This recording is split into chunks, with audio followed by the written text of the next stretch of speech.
sob a coordenação do Grupo de Fraternidade Espírita Irmã Sheila, de Belo Horizonte, estamos desenvolvendo a série O Consolador, quando estudamos o livro de mesmo nome, autoria espiritual de Emmanuel, na psicografia de Francisco Cândido Xavier, e estamos, Otávio Pedersoli e eu, cobrindo agora a segunda temporada que aborda as questões sobre filosofia, dentro do tema evolução, e mais especificamente vamos abordar nesse episódio as questões sobre o item provação. Tudo bem, Otávio? Tudo bem, Marcelo. Vamos começar da pergunta 246. Qual a diferença entre provação e expiação? Emmanuel nos esclarece. A provação é a luta, que ensina ao discípulo rebelde e preguiçoso a estrada do trabalho e da edificação espiritual. A expiação é a pena imposta ao malfeitor que comete um crime. Então ele associa provação, luta, expiação, pena. Nós entendemos, com esta resposta, que luta são os desafios para o futuro do espírito. Então, quando o espírito é submetido a provações, significa que está sendo colocado diante deles uma situação onde ele terá de superar-se dentro dos ditames da lei de Deus.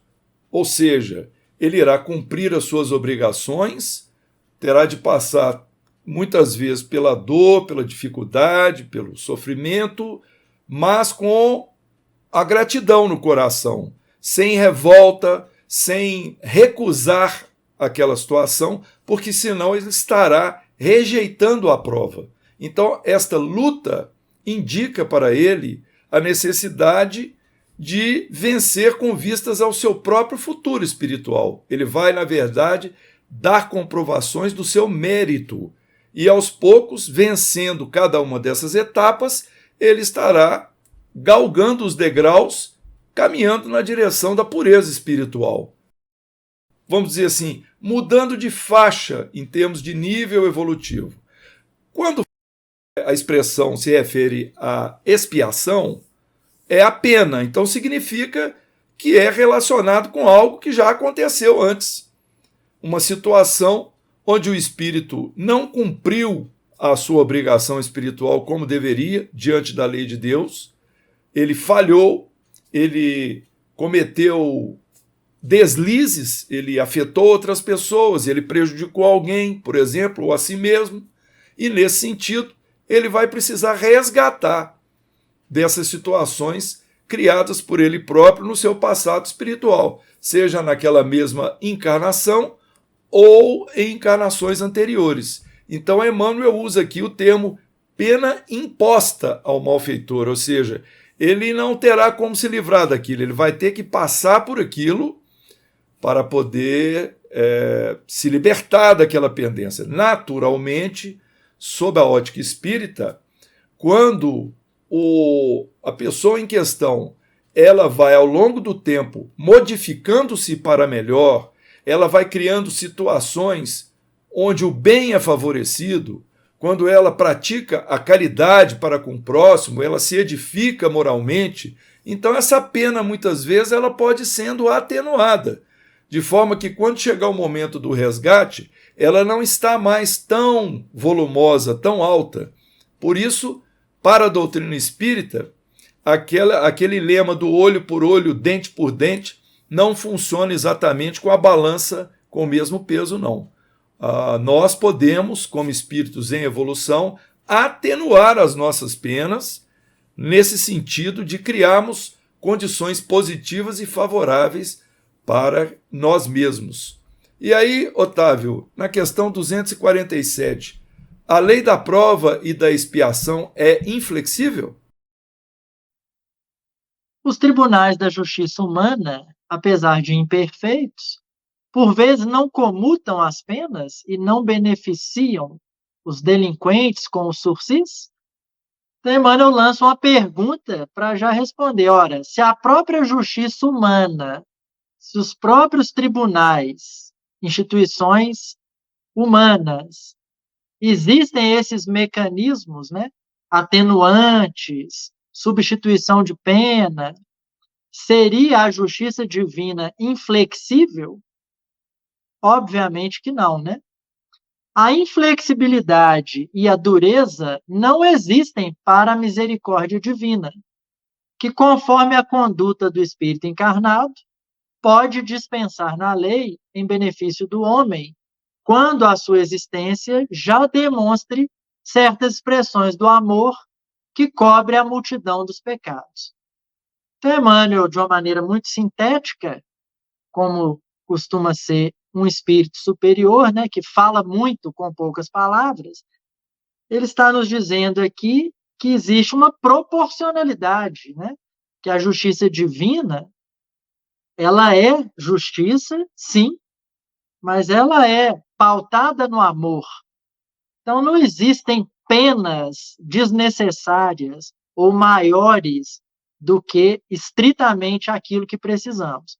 Muitas vezes, dentro do nosso mapa reencarnatório, pode vir ali determinadas situações que vão acontecer, por exemplo, a perda de um braço físico, como me lembro aqui de um conto de Humberto de Campos, não me recordo agora em qual obra. Mas o espírito reencarnado estava vivenciando tão bem a sua reencarnação que os mensageiros de Jesus, digamos assim, reescreveram o seu mapa reencarnatório e ele acabou perdendo, num acidente, numa máquina de marcenaria, apenas um dedo. Por quê? Porque já não era necessário perder o braço. É um exemplo apenas didático para nos ilustrar aqui o que Emmanuel está querendo dizer, ou seja, existe flexibilidade, sim, nos mecanismos da justiça divina. Na pergunta 248, Marcelo, indagar assim para Emmanuel: como se verifica a queda do espírito? Emmanuel diz assim: conquistada a consciência e os valores racionais, todos os espíritos são investidos de uma responsabilidade dentro das suas possibilidades de ação. Porém, são raros os que praticam seus legítimos deveres morais, aumentando os seus direitos divinos no patrimônio universal. Então vamos compreender até aí. Ou seja, conquistada a consciência e os valores racionais. Estamos falando de evolução. O princípio inteligente, ele migra do mineral para o vegetal, para o animal e, no nosso nível, nós dizemos para o hominal. Quando ele alcança esse nível hominal, que ele se transforma em espírito, ele vai aos poucos continuando esse campo evolutivo para mais adiante adentrar lá o reino de Deus, o reino celeste, ou seja, com um espírito já iluminado, já com uma gama de imperfeição mínima. E então essa consciência e valores racionais, ou seja, o homem passa a ter, o espírito passa a ter entendimento para poder discernir entre o certo e o errado. Aí vem a responsabilidade, como diz Emmanuel. Se eu já sei discernir o que eu devo, o que eu não devo fazer, o que vai ser legal e o que vai ser ilegal, então eu estou trazendo para o meu campo de responsabilidade um peso cada vez maior. E isso dentro, como ele diz aqui, dentro das suas possibilidades de ação, porque vai de acordo com o nível de liberdade que ele vai ter com o uso do seu livre-arbítrio. Mas Emmanuel alerta, são raros os que praticam seus legítimos deveres morais, porque o homem é muito atraído pelas paixões, pelos prazeres materiais, e aí ele diverge do caminho da sua própria elevação espiritual. E diz aqui, são raros os que praticam, aumentando seus direitos divinos, porque quanto mais o homem praticar dentro da lei essa legitimidade, as suas obrigações, as suas responsabilidades, os seus direitos vão aumentar. é a própria noção do livre-arbítrio. Quanto maior a sua responsabilidade e mais efetivo o cumprimento dessas responsabilidades, os seus direitos, os seus ganhos vão aumentar cada vez mais no patrimônio universal. Não com a visão material, mas com a visão espiritual. Então não se trata de ganhar mais terreno, mais bens materiais, mais poder. É o poder sobre si mesmo. É a liberdade do espírito, que pode estar preso materialmente, mas está livre em termos conscienciais, não é? Prosseguindo então com a leitura de Emmanuel, colocada por Deus no caminho da vida como discípulo que termina os estudos básicos, a alma nem sempre sabe agir em relação com os bens recebidos do Criador, caindo pelo orgulho e pela vaidade, pela ambição ou pelo egoísmo, quebrando a harmonia divina pela primeira vez e penetrando em experiências penosas, a fim de restabelecer o equilíbrio de sua existência. Então ele vai explicar aí como é que funciona, né, essa queda do espírito, que foi motivo da pergunta. A alma é um discípulo no caminho da vida, mas ela nem sempre sabe agir corretamente com relação aos bens recebidos. Que bem que ela recebe? Ela recebe o corpo físico, recebe a família, ela recebe o lar, ela recebe uma série de as pessoas que a cercam, que vão ajudá-las, ou as pessoas que vão contrariá-las, tudo isso como oportunidade de crescimento, e pelo orgulho e pela vaidade, pela ambição, pelo egoísmo, quer dizer, citou aqui 4 chagas da alma, não é?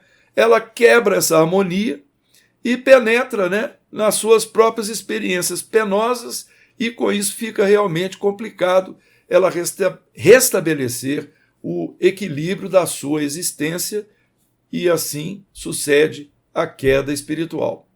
Então, Otávio, a queda do espírito somente se verifica na Terra? A Terra é um plano de vida e de evolução como qualquer outro. E nas esferas mais variadas, a alma pode cair em sua rota evolutiva. Porquanto precisamos compreender que a sede de todos os sentimentos, bons ou maus, superiores ou indignos, reside no âmago do espírito imperecível, e não na carne, que se apodrecerá com o tempo. Então, Emmanuel diz que a Terra é mais uma escola entre as infinitas moradas de Deus. Há muitas moradas na casa de meu pai, já estudamos sobre isso. Então vamos pensar, no Brasil, quantas escolas existem? São milhares, né? Agora imagina no universo, onde existem bilhões de galáxias, com bilhões de sóis, com bilhões de planetas. É muita infantilidade nós acharmos que só no planeta Terra, que é uma casa maravilhosa, mas que é uma morada humilde, comparada à grandeza da criação de Deus, imaginar que só aqui existe vida inteligente, né? Nós sabemos que há muitas moradas na casa de Deus. Então, nós podemos evoluir e cair, né, aqui na Terra, em Marte, em Júpiter, em outros planos de outros sistemas. Não importa. E por que não importa? Emmanuel responde. Porque a questão não está na carne, né? Não está no uniforme temporário que a gente veste, como agora aqui do nosso planeta. Essas questões estão centradas no nosso espírito, na nossa essência. Então, não importa onde nos encontramos, sempre será possível cair e também evoluir, né? Sequenciando, então, na pergunta 250, Marcelo, como se processa a aprovação coletiva? Esta é uma questão interessante. Quando é que as situações vão afetar várias pessoas simultaneamente, e não apenas a minha pessoa ou uma pessoa especificamente, não é? Emmanuel responde que na aprovação coletiva verifica-se a convocação dos espíritos encarnados participantes do mesmo débito, com referência ao passado delituoso e obscuro. Então, aqueles que se uniram em pensamento ou em ações para provocarem delitos serão colhidos em resgates para corresponder às penas reparatórias dos crimes efetuados e aquilo será feito com todos os espíritos envolvidos. Então, Emmanuel prossegue dizendo assim: o mecanismo da justiça, na lei das compensações, funciona então espontaneamente através dos prepostos do Cristo, que convocam os comparsas na dívida do pretérito para os resgates em comum, razão porque muitas vezes intitulais doloroso acaso, Emmanuel coloca entre aspas essa expressão, as circunstâncias que reúnem as criaturas mais díspares no mesmo acidente, que lhes ocasiona a morte do corpo físico ou as mais variadas mutilações no quadro dos seus compromissos individuais. Temos na história da humanidade, na história recente, várias situações que podemos usar para ilustrar condições como essa. A queda das Torres Gêmeas nos Estados Unidos, o incêndio que teve em São Paulo no edifício Joelma, é da minha infância quando isso aconteceu, foi uma coisa terrível, centenas, milhares de pessoas perecendo, né, queimadas, ou queimadas em circos. Também lembro de uma história assim, um determinado circo que pegou fogo, morre um monte de gente, aviões que caem no mar ou em terra e 200, 300 pessoas perecem simultaneamente. Então veja onde está a lógica divina para isso. Esse mecanismo, ele convoca os comparsas na dívida do pretérito para os resgates em comum, mas reúne criaturas díspares, ou seja, naquele momento que aquilo está acontecendo, as pessoas não têm necessariamente assuntos em comum, não são da mesma família, não têm a mesma profissão, às vezes não residem na mesma região, mas a justiça precisa ser feita. E é nesse sentido que nós vemos, então, onde que entra o equilíbrio das coisas, não é? São situações assim que Emmanuel sugere que nós não usemos a expressão doloroso acaso, porque não é acaso. É um acontecimento estrategicamente planejado para que se cumpra aquele momento do resgate, onde as pessoas serão colhidas simultaneamente naquelas situações. Claro que, abrindo um parênteses, a condição de cada uma após a queda, o perecimento, o sofrimento, a mutilação, vai de acordo com o que elas estiverem desenvolvendo recentemente. Então, muitas vezes, por exemplo, num acidente com uma aeronave, nós vamos ter lá espíritos que ficarão jungidos ao seu corpo em deterioração por muito tempo, sem receber nenhum tipo de auxílio. Já outros vão poder ser colhidos e amparados no campo espiritual, porque a roda da vida, né, a evolução, isso que o Otávio acabou de explicar, cada um fazendo mais por si mesmo, trabalhando, passando a rever pelo arrependimento as suas vidas, então a pessoa vai atenuando, ela vai recebendo o sursi, como explicou o Otávio, e a condição do resgate será diferenciado para cada criatura a despeito de ter acontecido em âmbito coletivo. Aí vem a questão 251, Otávio. A incredulidade é uma provação? Emmanuel começa dizendo assim: o ateísmo ou incredulidade absoluta não existe, a não ser no jogo de palavras dos cérebros desesperados nas teorias do mundo. Porque no íntimo, todos os espíritos se identificam com a ideia de Deus e da sobrevivência do ser, que lhes é inata. Então, essa primeira parte da resposta é muito interessante, né? Emmanuel está dizendo que não existe incredulidade absoluta. Uai, mas como assim, né? Tem muita gente por aí se dizendo ateus, né? materialistas clássicos, Emmanuel está dizendo que, no fundo, como são todos filhos de Deus, como nós, foram criados da mesma maneira pelo Pai, está em nosso DNA espiritual a ideia inata de um Deus, de um Criador, de uma inteligência suprema, de um amor supremo. Então, muito embora se apresente aí nos palcos terrestres muitas pessoas e muitas de grande inteligência, né? Grande evolução intelectual, filósofos, cientistas, engenheiros, enfim, inteligências, né, grandiosas, que às vezes trazem contribuições relevantes para o planeta e que se dizem ateus. Emmanuel está falando que, no fundo, isso não existe. É uma condição temporária, muitas vezes fruto de orgulho, né, de vaidade e até de uma infantilidade espiritual. Porque assim como se você encontrar um relógio no chão da esquina, não tem como você duvidar que alguém criou aquele relógio, né? Você não vai dizer, esse relógio foi fruto do acaso, né? É só a gente ter um pouquinho de humildade para observar a grandeza e a beleza da criação divina para chegar à conclusão lógica de que existe uma inteligência e um amor supremos, né?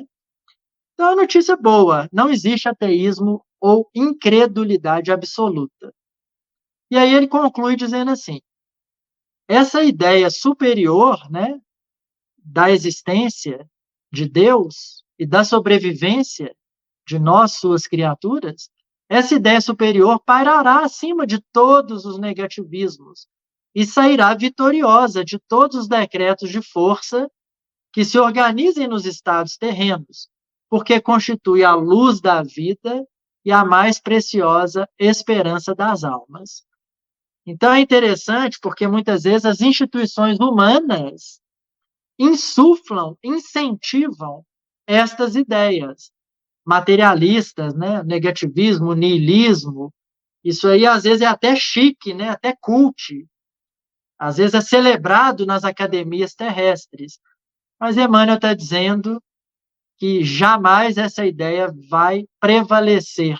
Cedo ou tarde, a criação divina, nossa paternidade e a nossa condição de espíritos imortais essa consciência vai sendo adquirida ao longo dos séculos por todos nós.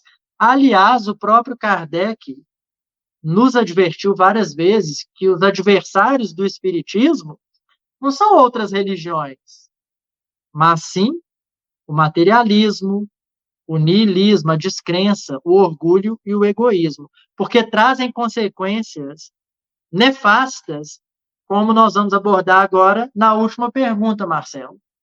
Somente se recebe a ofensa que se fez jus no cumprimento das provas, e considerando a intensidade dessa ou daquela provação, poderá alguém reencarnar fadado ao suicídio e ao crime?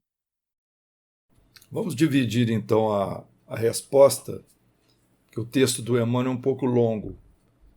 Ele inicia dizendo assim: receberemos a dor de acordo com as necessidades próprias, com vistas ao resgate do passado e à situação espiritual do futuro, ou seja, equilíbrio perfeito da justiça divina, onde é pesado na balança o que fizemos no passado e as necessidades que teremos por conta disso para o nosso futuro. Muito bem, então a dor que se achega até nós, ela vem exatamente na medida certa que precisamos para o nosso avanço evolutivo. Prossegue. No capítulo da ofensa, quando a recebemos de alguém que se encontra dentro do nosso nível de compreensão e do plano evolutivo, é certo que se trata de provação bem amarga, indispensável ao nosso processo de regeneração própria.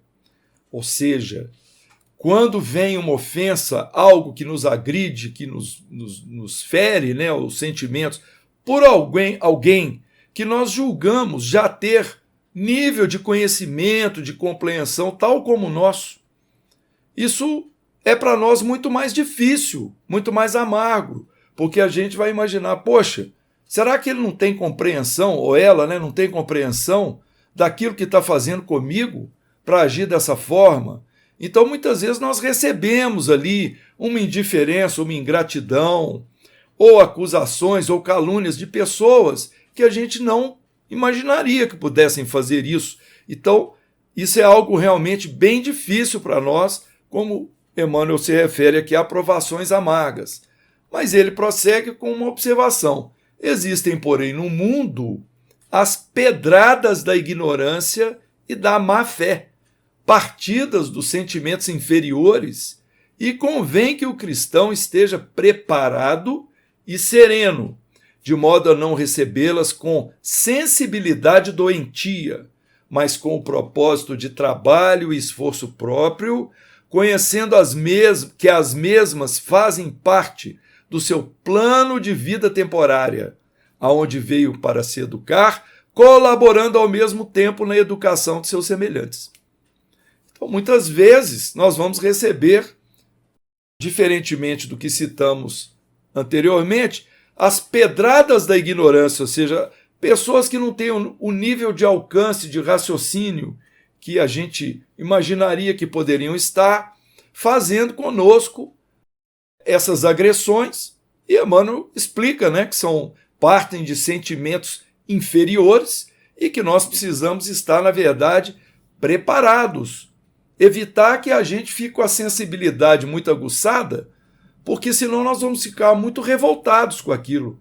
Ou seja, ele está nos convocando, conforme a lei de Deus, a lei de amor do Cristo, que a gente enxergue essas pessoas que estão nos agredindo violentamente pela ignorância como pessoas doentes ainda, né? Incapazes de perceber os erros que estão cometendo.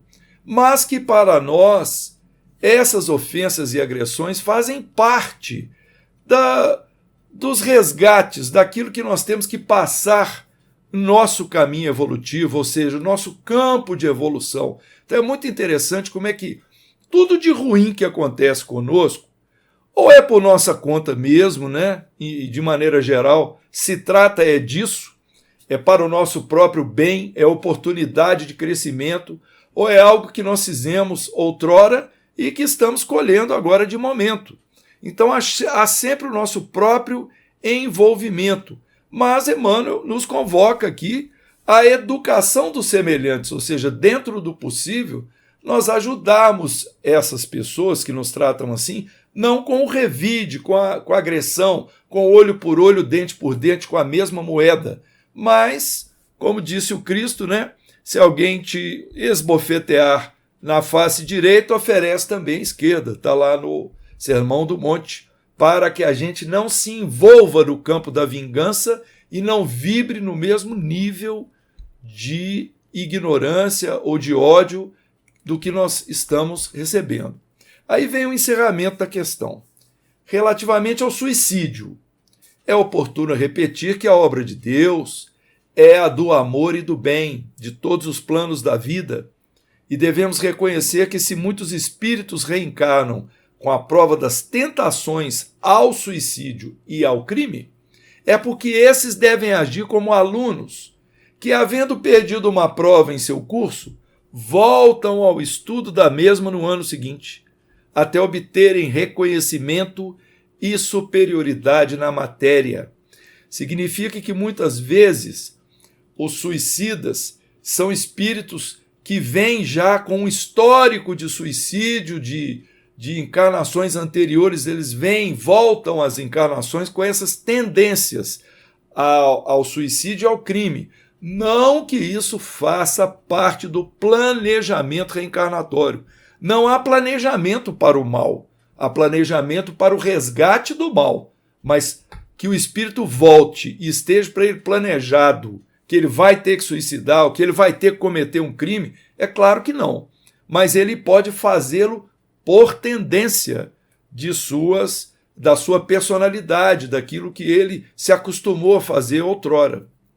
Prosseguindo, muitas almas efetuam a repetição de um mesmo esforço e, por vezes, sucumbem na luta, sem perceberem a necessidade de vigilância, sem que possamos, de algum modo, imputar a Deus o fracasso de suas esperanças, porque a providência divina concede a todos os seres as mesmas oportunidades de trabalho e de habilitação. Ou seja, não devemos nem podemos pensar que a culpa é de Deus por esses acontecimentos. Há necessidade da vigilância. O espírito precisa conhecer a si mesmo e estar atento no campo do discernimento ao que é certo, ao que é errado e evitar o erro. Faz parte do seu esforço evolutivo. E nós todos, como disse aqui Emmanuel salientou, recebemos de Deus as mesmas oportunidades para trabalho e para a nossa reabilitação. Assim nós encerramos mais este episódio e desejamos a todos muita paz.